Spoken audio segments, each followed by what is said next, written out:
जय हिंद दोस्तों। स्वागत है आपका आपके अपने YouTube परिवार पर। मैं आपका दोस्त सम्राट एक बार फिर हाजिर हूँ एक नए वीडियो के साथ में। आज हम पढ़ने वाले हैं 26 दिसंबर की फर्स्ट शिफ्ट के क्वेश्चन। इनमें देखते हैं किस तरह के जीएस के क्वेश्चन पूछे गए हैं। और साथ में एक बात मैं आपको बताना चाहूँगा जो बहुत ही मज़ेदार है और आपके लिए बहुत ही उपयोगी होगी। जो फर्स्ट शिफ्ट में जीएस के क्वेश्चन पूछे जा रहे हैं तो उन्हीं टॉपिक से सेकंड शिफ्ट और थर्ड शिफ्ट में भी क्वेश्चन पूछे जा रहे हैं। लगातार दो दो तीन तीन क्वेश्चन, किसी शिफ्ट में तो 5 क्वेश्चन भी उस शिफ्ट से पूछे गए हैं। ठीक है, सॉरी, उस टॉपिक से पूछे गए हैं। तो जो टॉपिक फर्स्ट शिफ्ट में आता है वो टॉपिक आप सेकंड शिफ्ट और थर्ड शिफ्ट के लिए भी पढ़ के जाएं। उसी टॉपिक से दूसरे क्वेश्चन उठाकर आपके शिफ्ट में रखे जा रहे हैं। ठीक है, तो आपके लिए बहुत ही इंपॉर्टेंट हो जाता है फर्स्ट शिफ्ट का पेपर देखना और उसका एनालिसिस करना। ठीक है, तो चलते हैं, हम देखते हैं आज की शिफ्ट के किस तरह के क्वेश्चन आए हैं। तो सबसे पहले हम जाते हैं पहले क्वेश्चन पर। उसको डिस्क्राइब करने से पहले जो भी मेरा भाई आज नया जुड़ा है चैनल पर, तो आप चैनल को प्लीज़ सब्सक्राइब करके जाएं और वीडियो को शेयर और लाइक कमेंट भी किया करें। ठीक है, ताकि आगे आने वाली वीडियो की नोटिफिकेशन आप तक पहुंच सके और आप चीज़ों को अच्छी तरह से तैयार करके अपने पेपर में जा सकें। ठीक है, तो आशा करता हूँ आप इस काम को ज़रूर करेंगे। तो चलिए शुरू करते हैं आज का पहला क्वेश्चन। सबसे पहले बात करते हैं हम। पहला क्वेश्चन है, मानव मस्तिष्क का कौन सा भाग स्पर्श, दबाव, यानी किसी को हम छूते हैं तो उसका स्पर्श, दबाव, तापमान और दर्द जैसी संवेदी सूचनाओं को संसाधित करने के लिए मुख्य रूप से जिम्मेदार है। तो मानव मस्तिष्क का वह कौन सा भाग है जो किसी के स्पर्श को, दबाव को, तापमान को और दर्द को जो है संसाधित करता है, उसके लिए जिम्मेदार है, उसको पहचानने का काम करता है। तो इसका जो राइट आंसर हो जाएगा वो हो जाएगा पर्शिका लोब। ठीक है, पार्शिका, पार्वशिका लोब, इंग्लिश में इसको बोलते हैं पार्शियल लोब। तो इंग्लिश में भी लिखे दे रहे हैं हम नाम।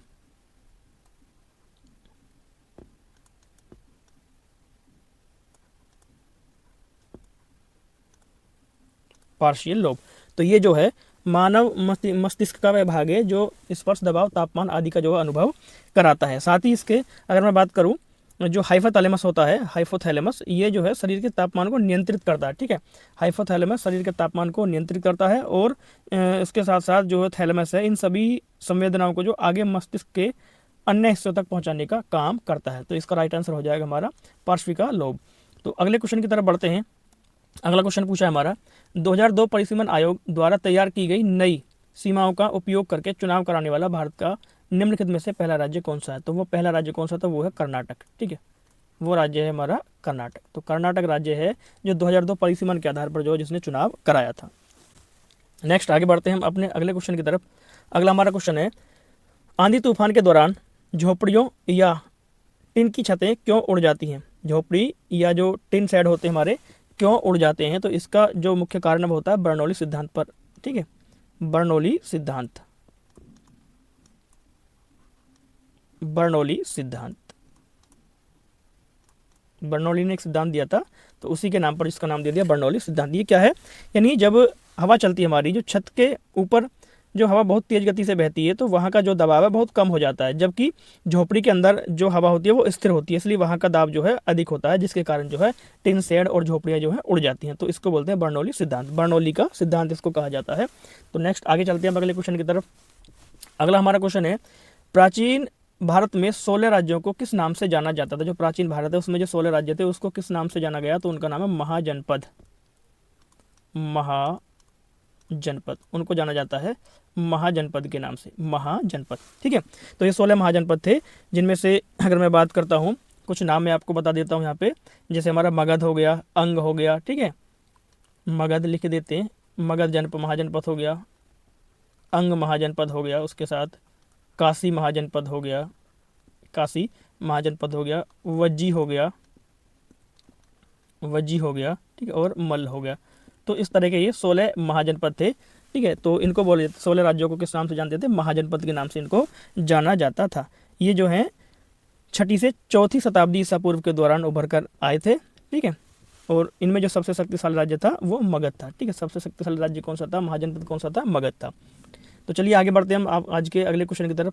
कौन सा संवैधानिक निकाय नहीं है, ये क्वेश्चन पूछा गया था, निम्न में से कौन सा संवैधानिक निकाय नहीं है। ठीक है, ऑप्शन में पता नहीं क्या क्या थे, तो मैं इस क्वेश्चन को ऐसे ले आया हूँ, संवैधानिक निकाय नहीं है। तो हम बात करते हैं संवैधानिक निकाय कौन कौन से नहीं होते हैं।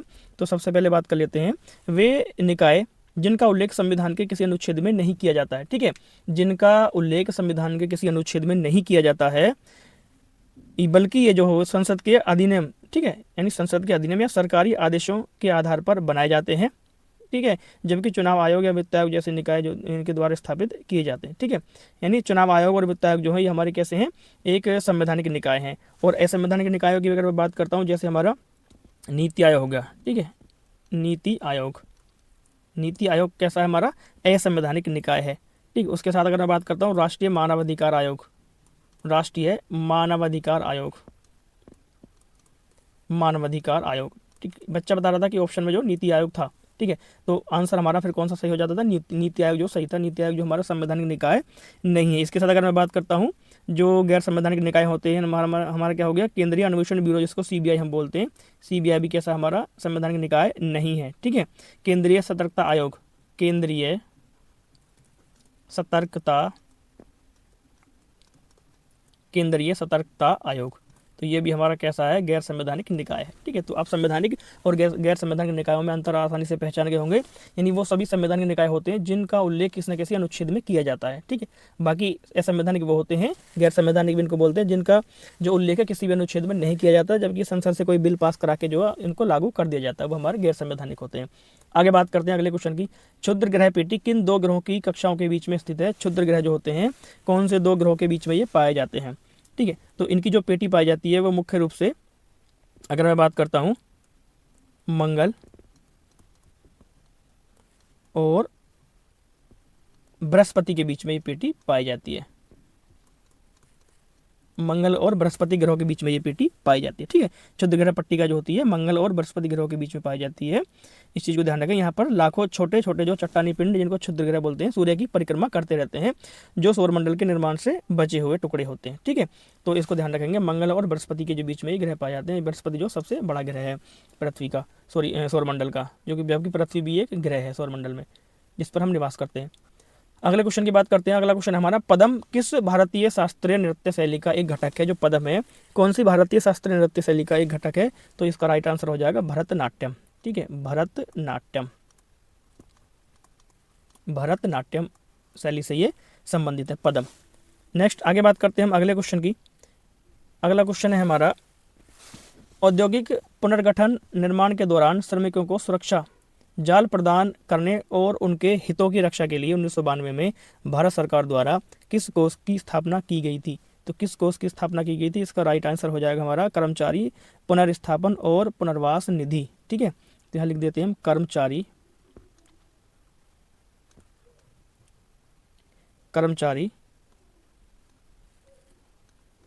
पुनर्स्थापन, कर्मचारी पुनर्स्थापन और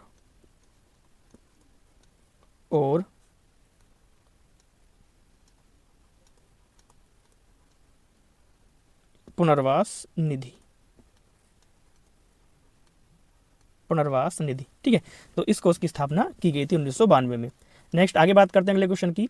हम थोड़ा जल्दी जल्दी डिस्क्राइब करेंगे क्योंकि टाइम नहीं होता है हमारे पास। ठीक है, तो चीज़ों को डिटेल में आगे कभी पढ़ेंगे। अगर आप हमारे साथ जुड़े रहेंगे तब हम इन चीज़ों को बड़ी डिटेल में बड़े अच्छे से आगे पढ़ेंगे। आप देखेंगे कि आपने जीएस में कुछ सीखा है, कुछ हासिल किया है। ठीक है, अगर आप मेरे साथ जुड़े रहते हैं। अगला क्वेश्चन, निम्नलिखित में से कौन सी शैली दक्षिण भारतीय कर्नाटक संगीत की एक मुख्य शैली नहीं है। तो ये पूछा है कौन सी मुख्य शैली नहीं है। ठीक है, तो कौन सी नहीं है इस बात का पता नहीं चल पाया क्योंकि ऑप्शन बच्चे के याद नहीं थे। तो हम ये देख लेते हैं कौन कौन सी शैली जो है दक्षिण भारतीय कर्नाटक संगीत की होती हैं। ठीक है, उनके नाम लिखे देते हैं। तो इनमें से कौन कौन शैली होती है भी, सबसे पहले अगर मैं बात करता हूँ ये होती है कीर्ति। कीर्ति, कीर्ति क्या है, सबसे आम और महत्वपूर्ण रूप है। ठीक है, ये किसी भी संगीत शैली का सबसे महत्वपूर्ण, ठीक है, रूप माना जाता है और एक सबसे पहले यानी आम और ये महत्वपूर्ण इसको कहा जाता है। आगे अगर मैं बात करता हूँ वर्णम की, अगली है वर्णम, वर्णम शैली। उसके बाद बात करता हूँ जावली, जावली ये भी कर्नाटक संगीत की एक शैली है। उसके बाद बात करता हूँ तिल्लाना, तिल्लाना हो गया। तिल्लाना के बाद अगर मैं बात करूँ पल्लवी होता है, पल्लवी। ठीक है, तो ये सारी की सारी कर्नाटक संगीत की मुख्य और प्रमुख शैलियाँ मानी जाती हैं। तो नेक्स्ट आगे बात करते हैं हम अगले क्वेश्चन की। अगले क्वेश्चन में बात हुई भारत में प्रथम पंचवर्षीय योजना कब शुरू की गई थी।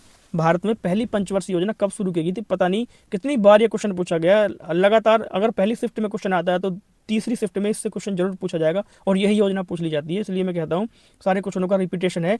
जिनके भी पेपर जनवरी में हैं, ठीक है, तो आप सभी भाइयों से मेरा एक निवेदन ये रहेगा कि आप सभी 18 दिसंबर से लेकर और अपने एग्जाम की शिफ्ट तक सारे क्वेश्चन का एनालिसिस करके जाएंगे। और मैं ये दावे के साथ कह सकता हूँ अगर आपने एनालिसिस किया है तो आपको 50 क्वेश्चन में से कम 10 क्वेश्चन रिपीटेड मिलेंगे पुरानी शिफ्ट हो गई। ठीक है, इस बात को मेरे ध्यान रखना। 10 क्वेश्चन आपको जो है रिपीटेड मिलने वाले हैं आपकी जनवरी की शिफ्ट में। तो आगे बात करते हैं हम। तो इस प्रथम पंचवर्षीय योजना कब शुरू की गई। तो ये शुरू की गई थी आज़ादी के बाद 1951 में योजना शुरू की गई थी और इसकी जो अवधि थी 1956 तक अवधि रही थी। ठीक है, इस योजना का जो मुख्य उद्देश्य था कृषि विकास और सिंचाई परियोजनाओं का लक्ष्य रखा गया था। इस योजना का मुख्य उद्देश्य था कृषि का विकास करना, कृषि पर यह फोकस थी। अगर मैं मॉडल की बात करूं, इस योजना का जो मॉडल था हेराल्ड डोमर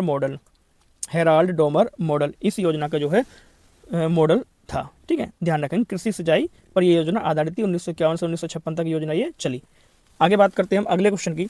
अगला जो क्वेश्चन है हमारा वो है 22 जनवरी 2025 को बेटी बचाओ बेटी पढ़ाओ योजना की 10वीं वर्षगांठ समारोह का अनावरण किसने किया। जो 10वीं वर्षगांठ समारोह था उसका जो अनावरण किसने किया था। ठीक है, तो इसका अनावरण किया था, सबसे पहले मैं बात करता हूँ, केंद्रीय स्वास्थ्य और परिवार कल्याण मंत्री जेपी नड्डा थे एंड महिला एवं बाल विकास मंत्री अन्नपूर्णा देवी ऑप्शन में एक ही था, अन्नपूर्णा देवी। ठीक है, तो यहाँ पे मैं दोनों का नाम लिखे दे रहा हूँ। तो सबसे पहले थे हमारे जेपी नड्डा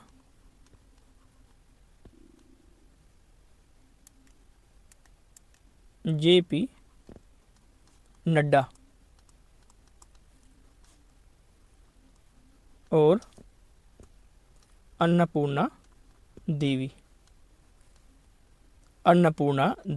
ठीक है, तो इन दोनों लोगों ने जो है इस वर्षगांठ का जो है अनावरण किया था। नेक्स्ट बात कर लेते हैं हम आगे अपने अगले क्वेश्चन की। भारत के किस राज्य में मंजल कुली त्योहार होली के रूप में मनाया जाता है। ऐसा कौन सा राज्य है जहां पर मंजल कुली जो त्योहार है होली के रूप में मनाया जाता है। तो वो राज्य है केरल।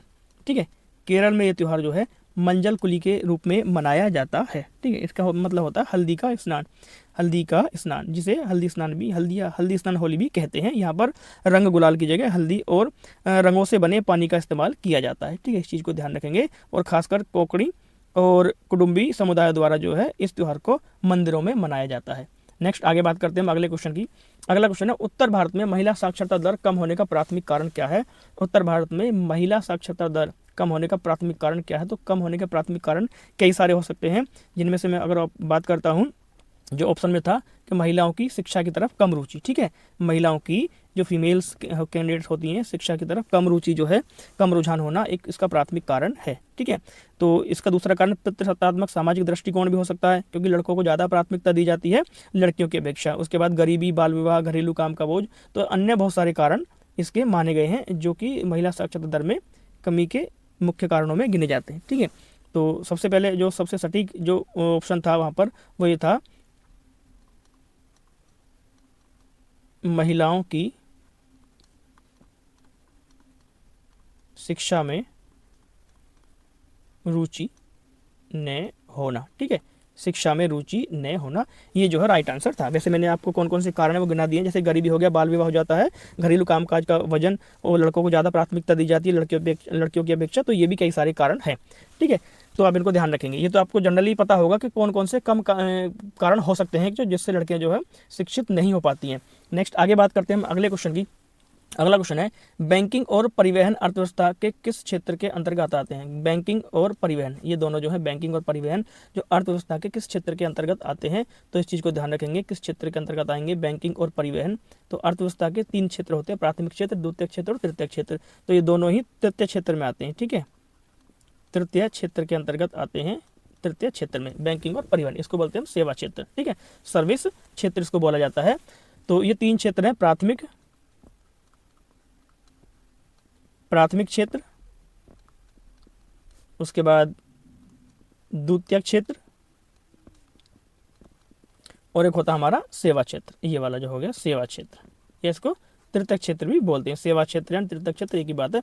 प्राथमिक क्षेत्र में क्या क्या आते हैं आज मैं इस चीज़ को बता देता हूँ।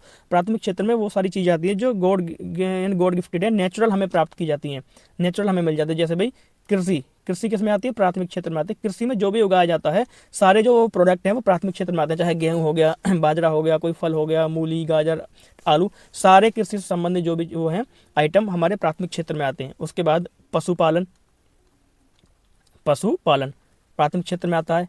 मछली पालन, मछली पालन प्राथमिक क्षेत्र में आता है। मधुमक्खी पालन, ठीक है, मधुमक्खी, मधुपालन कर देते हैं, जगह नहीं बची है, मधुमक्खी पालन, सारे प्राथमिक क्षेत्र में जो चीज़ें एकदम नेचुरल हमें प्राप्त होती हैं, ठीक है, सारी प्राथमिक क्षेत्र में आती हैं।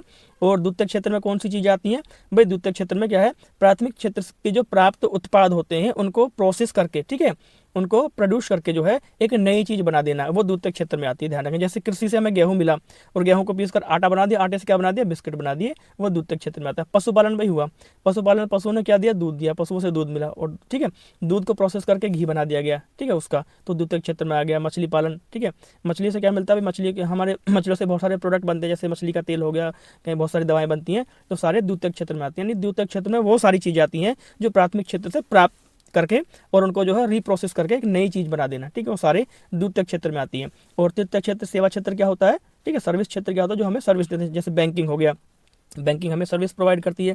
परिवहन यातायात के साधन हो गए, हमें सर्विस सुविधा देते हैं, ठीक है, सारे हमारे तृतीयक क्षेत्र में आते हैं। डॉक्टर हो गया, तृतीयक क्षेत्र में आएगा, ठीक है, तो सारे हमें सेवा देते हैं। तो इस चीज़ को ध्यान रखेंगे। अर्थव्यवस्था में सबसे बड़ा योगदान कौन से क्षेत्र का? तृतीयक क्षेत्र का है, ठीक है, तीसरे क्षेत्र का सबसे बड़ा योगदान है भारतीय अर्थव्यवस्था में। कहीं कभी किसी के शिफ्ट में क्वेश्चन आ जाए तो ध्यान रखेंगे इसको। आगे बात कर लेते हैं भारतीय नियोजन प्रणाली में रोलिंग प्लान, ठीक है, ये कई बार हमने डिस्कस किया, कई शिफ्ट में पूछा गया इससे क्वेश्चन। 1978 से 80 क्यों लागू किया गया था? जो रोलिंग प्लान था वो क्यों लागू किया गया था? ठीक है, रोलिंग प्लान लागू करने का मुख्य कारण क्या था? सबसे पहले मैं बात कर दूं, जो रोलिंग प्लान था 1978 से 1980 में आया था। 1978 के समय में 5वीं पंचवर्षीय योजना हमारी चल रही थी, ठीक है, कौन सी पंचवर्षीय योजना चल रही थी? 5वीं पंचवर्षीय योजना, 5वीं योजना उस समय चल रही थी। और जैसे ही 1978 में जनता पार्टी की सरकार आई तो उन्होंने क्या किया है? जनता पार्टी की सरकार ने एकदम से क्या कर दिया? 5वीं पंचवर्षीय योजना को बंद करके उसके स्थान पर रोलिंग प्लान शुरू कर दिए, जो कि 2 वर्ष ही चल पाए, 1978 से 1980 तक। इनको लाने का मुख्य कारण था लचीलापन और समायोजन लाना, ठीक है, यानी जो हमारी योजनाएं थी, जो हमारे लक्ष्य थे, उनमें लचीलापन और जो है समायोजन स्थापित करना। तो इसका जो आंसर हो जाएगा वो हो जाएगा लचीलापन और समायोजन। इसको भी डिस्कस करते हैं अभी। लचीलापन और समायोजन जो इसका राइट आंसर हो जाएगा। यानी अगर मैं बात करूं, जो हमारी 5 वर्षीय योजना थी ये उनके विपरीत थी, ठीक है, विपरीत रोलिंग प्लान था। इसको क्या किया? आर्थिक स्थितियों के आधार पर जो है वार्षिक रूप से संशोधित किया गया था, ठीक है। इससे सरकार को बदलती आर्थिक परिस्थितियों और चुनौतियों के अनुसार जो लक्ष्यों को समायोजित करने का जो है एक मौका मिला था, क्योंकि उन्होंने छोटे छोटे लक्ष्य निर्धारित किए 2-2 वर्ष के, क्योंकि 2-2 वर्ष में हम क्या करेंगे? छोटे छोटे प्लान बनाएंगे और उनको अचीव करेंगे, ठीक है। तो ये उनका मुख्य उद्देश्य था, लचीलापन और समायोजन स्थापित करना।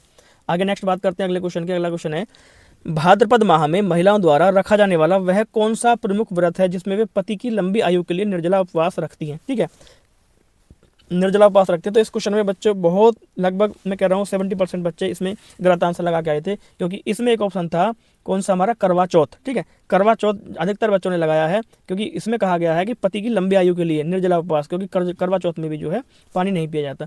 तो ये थोड़ा सा ध्यान रखना था, ये भाद्रपद माह में पूछा है, यानी भाद्रपद माह में, जबकि जो करवा चौथ होता है वो कार्तिक माह में मनाया जाता है। इस चीज़ को ध्यान रखेंगे। तो इसका जो राइट आंसर हो जाएगा वो हो जाएगा हमारा, राइट आंसर जो हमारा हो जाएगा, इसको बोलते हैं मैं ही खुद भूल गया इसको, कौन सा व्रत ये रखा जाता है, तो इसको कहा जाता है हरितालिका तीज, ठीक है, हरितालिका तीज, हरितालिका तीज इसको कहा जाता है। ये इसका राइट आंसर होना था, जबकि बहुत सारे बच्चों ने लगाया था करवा चौथ, ठीक है, करवा चौथ। जबकि करवा चौथ क्या होता है?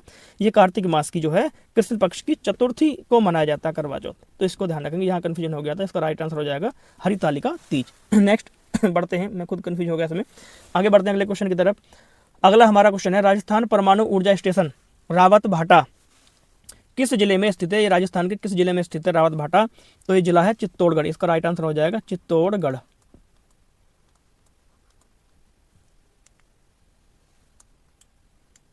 इसको सही से लिखते हैं, चित्तौड़गढ़।